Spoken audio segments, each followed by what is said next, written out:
ఈ Jammikunta centre coordinator doctor Srivani మరియు మిగతా ప్రిసెప్టర్స్ ఆఫ్ బేసిస్ సపోర్ట్ వల్ల ఈ కార్యక్రమం జరుగుతోంది. ముఖ్యంగా ఈ సంస్థ గురుగారైన పూజ్యశ్రీ దాజీ గారి ఆశీర్వాదంతో మాకు ఆ చైతన్యం వచ్చింది. ఈ ప్రోగ్రాం కండక్ట్ చేస్తున్నాం. ఈ రోజుల్లో ఎప్పుడు మెంటాలిటీ ఎలా ఉంటుందంటే, మా ఇంటికి వస్తే ఏం తీసుకొస్తారు, మీ ఇంటికి వస్తే ఏమి ఇస్తారు అనే యాటిట్యూడ్ మనలో అంతా ఉంది కదా. కొద్ది గొప్ప ఉంటుంది, లేదని చెప్పేటద్దు. కొందరికి ఎక్కువ ఉంటుంది, కొందరికి తక్కువ ఉంటుంది. బ్రదర్ నరహరి గారు అలా కాకుండా మనం వేరే వాళ్ళకి ఎలా సహాయం చేయాలి, బతుకుండడానికి ఒకటే కాదు, చనిపోయాక కూడా మన జీవితము వేరే వాళ్ళకి ఎలా ఉపయోగం కావాలని చెప్పారు. Thank you. మళ్ళీ మెడిటేషన్ ప్రోగ్రామ్కి వద్దాము. ఇది చాలా హై సబ్జెక్టు. నేను జమ్మికుంటలో కొద్దిగా యాక్టివ్ ఉన్న వాళ్ళతో మాట్లాడేటప్పుడు నేను చెప్పాను, మెడిటేషన్ ఎక్కడ అరేంజ్ చేస్తున్నారు ఏం చేద్దంటే, వాళ్ళు అది సరిపోతుంది హాల్లో అన్నప్పుడు నేను చెప్పాను, మెడిటేషన్ అనేది చాలా హై సబ్జెక్టు కనుక వేలల్లో వందల్లో రాదు, కొద్దిగా లిమిటెడ్గా వస్తారు అన్నారు. కానీ ఇది హై సబ్జెక్ట్ నిజంగా కదా. మనకి అంత తిన్నామా పండుకున్నామా తెల్లారింది ఇలాగ ఉంటుంది మన మెంటాలిటీ. మనం ఇంత చిన్న ఉద్యోగం కానీ ఇంత పెద్ద ఉద్యోగం కానీ అది దానికే కన్ఫైన్ అవుతాము. ఆత్మ గురించి, మనలో ఉన్న భగవంతుని గురించి మనం ఎప్పుడూ పట్టించుకోలేదు.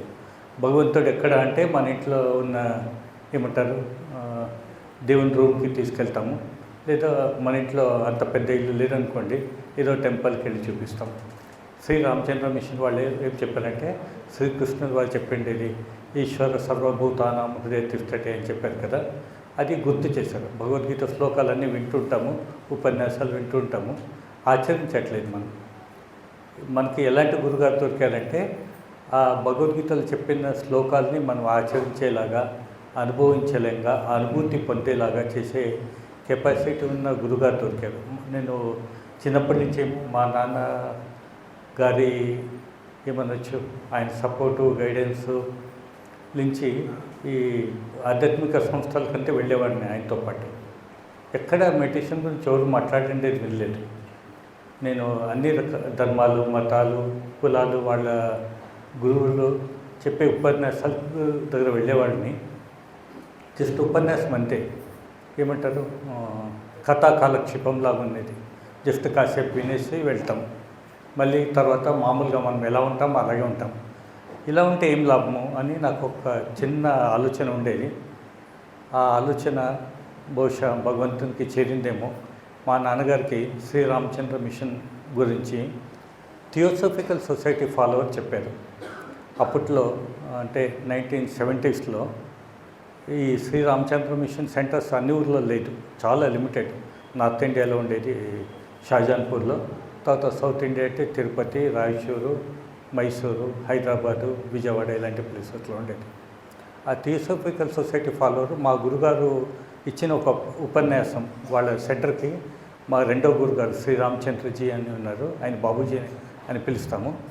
ఆయన ఇచ్చిన ఉపన్యాసం విన్నాక, అక్కడ ఆయన కండక్ట్ చేసిన మెడిటేషన్ సెషన్ అటెండ్ అయ్యాక ఆయనకి బాగా కన్విన్స్ అయింది. కాకపోతే అప్పుడు ఆ బళ్ళారిలో ప్రోగ్రామ్ జరిగింది. అక్కడ మెడిటేషన్ ట్రైనర్ ఉండేవాళ్ళు, ఆయన పాలిటెక్నిక్ కాలేజ్ ప్రిన్సిపల్. తర్వాత ఆయన రాయచూరు ట్రాన్స్ఫర్ అయిపోయారు. ఆయనకి ఈ మెడిటేషన్ కంటిన్యూ చేసేది కాలేదు. ఆయనకు ఒక భావన మిగిలింది, నాకు ఒక మంచి ధ్యాన పద్ధతి మిస్ అయ్యాను అని. ఎలా నరహరి గారు వేరే వాళ్ళకి ఎలా హెల్ప్ చేయాలని చెప్పారో, ఆయనకు ఒకటి ఓకే నేను మిస్ అయ్యాను, నేను బళ్ళారిలో ఉన్నాను, ఈ ఏజ్లో నేను వేరే ఊరికి వెళ్ళలేను కనుక నేను పొందలేకపోతాను, కనీసం వేరే వాళ్ళకన్నా అందించాలని ఒక గొప్ప తపన ఉండేది. ఆయన మా నాన్నగారు చెప్పారు, నువ్వు రాయచూరులో పనిచేస్తున్నావు కదా, అక్కడ మెడిటేషన్ ట్రైనర్స్ ఉన్నారు, మీరు వెళ్ళి మెడిటేషన్ అటెండ్ కాండి అన్నారు. మా నాన్నగారు అప్పుడే కొత్తగా జాయిన్ అయ్యారు. అది గెజిటెడ్ ఆఫీసర్ పోస్టు, డిస్ట్రిక్ట్ లెవెల్లో, చాలా రెస్పాన్సిబిలిటీ. పబ్లిక్ ప్రాసిక్యూటర్ అంటే మీకు అంతా తెలుసు, మర్డర్ కేసెస్ డీల్ చేస్తుంటారు. చాలా risk, tension, responsibility and busy schedule. ఆయనకి టైం దొరకలేదు. కాకపోతే బళ్ళారికి వెళ్ళినప్పుడంతా ఆయన గుర్తు చేసేవాళ్ళు.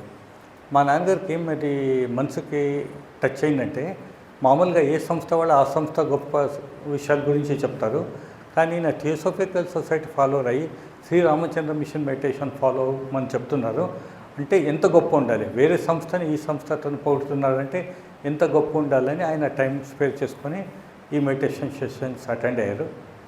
అటెండ్ అయ్యాక ఆయన చాలా సిన్సియర్గా ప్రాక్టీస్ చేశారు. ఆయన ఎంత బిజీ షెడ్యూల్ ఉండేదంటే ఆయన ఈ రామచంద్ర మిషన్లో ఒకటి మెడిటేషన్లో ఏంటంటే హార్ట్ఫుల్నెస్ టైంలో బుక్స్ కూడా చాలా ఇంపార్టెంట్.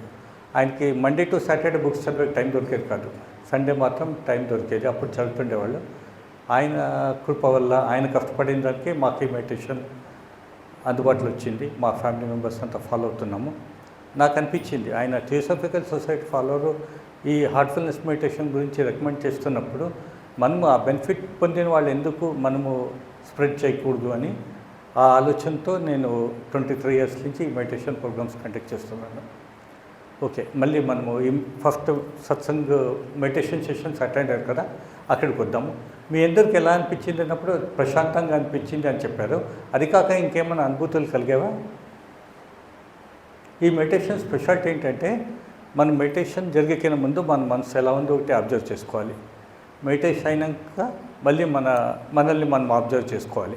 ఓకే, మన మనసు, దేహము, మన ఆలోచనలు, చైతన్యములో ఏదైనా మార్పు వచ్చిందా, ఎలా వచ్చిందా అని అబ్జర్వ్ చేసుకుంటే ఆ ఎఫెక్ట్ తెలుస్తుంది. ప్రశాంతత అని ఎంతమందికి అనిపించింది? చేయట్లేదు. గుడ్. నెక్స్ట్, చైతన్యం అని ఏమైనా అనిపించిందా? ఎనర్జైజ్డ్ లాగా అనిపించిందా? చేయట్లేదండి. ఓకే. సంతోషము, ఆనందము కలిగిందా? చేయట్లేదండి. గుడ్. ఓకే. అంటే మనకు ఒకటేం కన్విన్స్ అయిందంటే ఒక బెనిఫిట్ వచ్చింది కదా. నాకు ఒక అబ్జర్వేషన్ ఏమో వచ్చిపోయిందంటే నేను కూడా యోగా సెషన్స్, వాకర్స్ క్లబ్ అన్నీ వెళ్తుంటాను, స్విమ్మింగ్కి వెళ్తుంటాను, సైక్లింగ్కి వెళ్తుంటాను. ఏదైనా కానీ నేను ఈరోజు వాకింగ్కి వెళ్ళొచ్చాను, నాకేం బెనిఫిట్ ఏమైనా ఎక్స్పీరియన్స్ అవుతుందా? కాదు. సైక్లింగ్కి వెళ్ళొచ్చాను, ఏమైనా బెనిఫిట్ ఎక్స్పీరియన్స్ అవుతుందా? కాదు. మనం వాళ్ళకి అడిగామనుకోండి, నేను ఈరోజు సైక్లింగ్కి వెళ్ళొచ్చానండి, అంతేం అనిపించలేదండి, కాస్త స్ట్రెయిన్ అయినట్టు అనిపించింది అని చెప్తే అలా కాదు. నువ్వు ఒక నెల రెగ్యులర్గా వెళ్ళు, వాకింగ్ కానీ, సైక్లింగ్ కానీ, స్విమ్మింగ్ కానీ, జిమ్ కానీ రెగ్యులర్గా 1 month or 2 months ప్రాక్టీస్ చెయ్యి, నీకు గ్యారంటీగా బెనిఫిట్ ఎక్స్పీరియన్స్ అవుతుంది అన్నారు. ఇక్కడ స్పెషాలిటీ ఏంటంటే మనం ఫస్ట్ డేనే ఒక 20 నిమిషాలు చేసి ఉంటామా మెడిటేషన్, 20 నిమిషాల్లోనే బెనిఫిట్ అనిపించింది కదా. ఇంత క్విక్ రిజల్ట్ ఎక్కడా రాదు. మేము చదువుకున్నాం, నేను ఎంత 15+2 17 ఇయర్స్ చదివాక బ్యాంక్ మేనేజర్గా జాబ్ వచ్చింది కదా. 17 × 365 ఎంత అవుతుంది కౌంట్ చేయండి. కొన్ని వేల రోజులు ఇంటూ 20 మళ్ళీ టైం డైలీ 7 hours అంటే కొన్ని వేల గంటలు చదివాక మనకు ఉద్యోగం వచ్చింది కదా. బెనిఫిట్ అప్పుడు తెలిసింది. ఎల్కేజీలో, యూకేజీలో, ఫస్ట్ స్టాండర్డ్లో కానీ హై స్కూల్లో ఏం రాదు. ఇక్కడ ఎంత క్విక్గా very first day within 20 minutes ప్రతి ఒక్కరికి అనుభూతి కలిగింది. చాలామంది చెప్పగలిగారు. దీనికి కారణం ఏంటంటే ప్రాణాహుతి శక్తి ప్రసారం అనేది ఉంది. ఈ హార్ట్ఫుల్నెస్ మెడిటేషన్లో మాత్రమే ప్రాణాహుతి శక్తి ప్రసారం అనేది ఉంది. ఈరోజు మీరు అంటే ఇక్కడ ఉన్నారు, నాకు తెలిసినట్టు మీరు ఎవరు మా గురుగారిని చూడలేదు. బహుశా కొద్ది మంది వచ్చింటే కళాశాంతివనం మా ఆశ్రమం చూసి ఉండొచ్చు. కానీ మరియు మా గురుగారు మిమ్మల్ని ఎవరిని చూడలేదు కదా. మీ పేర్లు, ఫోటోలు మేము మా గురుగారికి వాట్సాప్లో పంపించలేదు, మీరు చూశారు కదా. మేము స్టేజ్ మీద ఇక్కడే కూర్చున్నాం. కానీ మా గురుగారి నుంచి మీ అందరికీ ప్రాణాహుతి శక్తి ప్రసారమైంది. అందుకే మీరు అనుభూతి కలిగారు. ఈరోజు టైం షార్టేజ్ ఉంది కనుక ప్లాస్మా మెడిటేషన్ చెప్పలేదు. మామూలుగా ఏం చేస్తామంటే ఫస్ట్ ఒక 5 నిమిషాలు మీ అంతటికి మిమ్మల్ని మెడిటేషన్ చేయమంటాం. గురుగారి నుంచి ప్రాణాహుతి శక్తి ఏమీ రాదు. ఎలా అనిపించింది తెలుసుకుంటాం. తర్వాత మళ్ళీ రిలాక్సేషన్ చేయించి మెడిటేషన్ చేస్తాము. అప్పుడు మీకు ఈ డిఫరెన్స్ బాగా తెలుస్తుంది. మీలో వచ్చిన వాళ్ళు ఆల్రెడీ మెడిటేషన్ చేస్తున్నారు కనుక ఆ మెడిటేషన్ మేము చేయించలేదు. ఈ ప్రాణాహుతి శక్తి ప్రసారం ఉన్నది కనుక ఈ స్పెషాలిటీ ఉందన్నమాట. ఇక్కడ భగవంతుడు మన హృదయంలో ఉన్నాడు కనుక ఆ హృదయంలో ఉన్న మన భగవంతుని కనెక్ట్ అవుతున్నాం. ఇక్కడ ప్లగ్ పాయింట్ ఉంది, ఇక్కడ కనెక్ట్ కావాలి. వైర్ మొత్తం లాగారండి, ఎక్కడైనా ప్లగ్ పాయింట్ పెట్టండి అంటే ప్లగ్ పెడితే అవుతుందా? పవర్ సప్లై రాదు కదా. నేను అలా ట్రై చేస్తే ఏమంటారు, ఈయనేంటి ఇలా ప్లగ్ ఎక్కడ పెట్టాలని కూడా తెలియదు అంటారు కదా. ఆ ప్లగ్ పాయింట్ దగ్గర వెళ్తేనే పవర్ సప్లై వస్తుంది కదా. అలాగే మన హృదయంలో భగవంతుడు ఉన్నాడు కనుక మన హృదయంలో ఉన్న భగవంతుని అనుభూతి చెందాలి కనుక మనం ధ్యానం చేస్తున్నాం. బ్రదర్ ఆల్రెడీ చెప్పినట్టు ప్రశాంతత ఒకటే కాదు, పవిత్రత, ప్రశాంతత, భగవంతుని ఉనికి మనము అనుభూతి చెందాలి కనుక మన హృదయంలో ఉన్న భగవంతుని మీద ధ్యానం చేస్తున్నాము కనుక అదే ప్రాక్టీస్ కాండి. ఓకేనా? వేరే ఏవి వద్దు. ఒక 3 days సిస్టమేటిక్ ఇదే ఫాలో కాండి. ఇప్పుడు డాక్టర్ దగ్గర మనం వెళ్తాము, డాక్టర్ గారు చెప్పిన మెడిసిన్సే వాడతాం కదా. అంతకుముందు చెప్పిన మెడిసిన్స్ వాడము, మన ఇంట్లో ఏవో టిప్స్ చెప్పింటారు అవి ఫాలో కాము, నాకు తెలిసిందే ఫాలో కాము కదా. ప్యూర్గా అన్నీ పక్కన పెట్టేసి డాక్టర్ గారు చెప్పిన మెడిసినే వాడతాము. మళ్ళీ ఆమె బిఫోర్ ఫుడ్ అంటే బిఫోర్ ఫుడ్డే వాడతాము, ఆఫ్టర్ ఫుడ్ అంటే ఆఫ్టర్ ఫుడ్డే వాడతాము కదా. పొద్దున్న వాడమంటే పొద్దున్న, నైట్ అంటే నైట్, అలా టాబ్లెట్స్ వేసుకున్నాక రిజల్ట్ వస్తుంది కదా. లేదా మనం అలా ప్రాక్టీస్ చేయకపోతే మనకు రిజల్ట్ రాదు కదా. కనుక ఇక్కడ ఈ 3 రోజులు మనము అదే ఫాలో అవుదాం. ఇందాక నరహరి గారు ఒకటి గిఫ్ట్ చేయమన్నారు కదా, ఆ gift okay useful but painful also కదా. నేను 5 డోనర్స్ చేయొచ్చు, 2 డొనేట్ చేయొచ్చు కదా, లిమిట్ ఉంటుంది. ఇక్కడ ఈ హార్ట్ఫుల్నెస్ మెడిటేషన్ని గిఫ్ట్ చేయండి. మీరు కొన్ని వేల మంది గిఫ్ట్ చేయొచ్చు. నేను ఈ 23 ఇయర్స్లో కొన్ని వేల మంది గిఫ్ట్ చేశాను. నేను కౌంట్ పెట్టుకోలేదు, ఎందుకంటే ప్రతి సంవత్సరం కొన్ని వేల మందికి కమ్యూనికేట్ చేస్తున్నాం కనుక అది నేను కౌంట్ పెట్టుకోలేదు.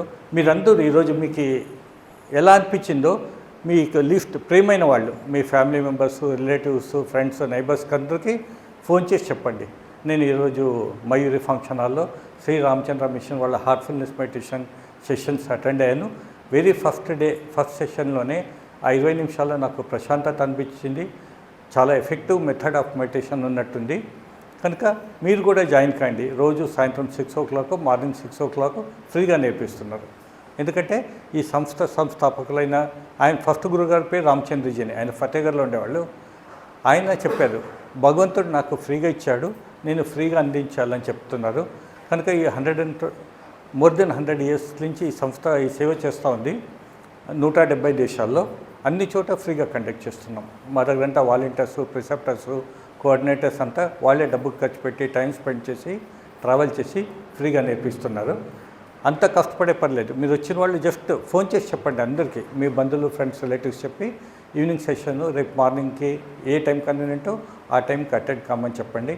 ఇది లైఫ్ టైం గిఫ్ట్. మనము పెళ్ళిళ్ళలో ఏదైనా శుభకార్యాల్లో గిఫ్ట్ ఇస్తుంటాము, అది వాళ్ళకి నచ్చుతుందో లేదో తెలియదు, వాళ్ళకి యూజ్ అవుతుందో లేదో తెలియదు, వాళ్ళు వాడతారో లేదో తెలియదు. ఈ గిఫ్ట్ మాత్రం వాళ్ళకి ఒకటే కాదు, వాళ్ళ ఫ్యామిలీ మెంబర్స్కి అంతా అందుతుంది. కనుక చిన్న సహాయం అందరూ చేయండి. ఇది నా request. Okay, thank you all.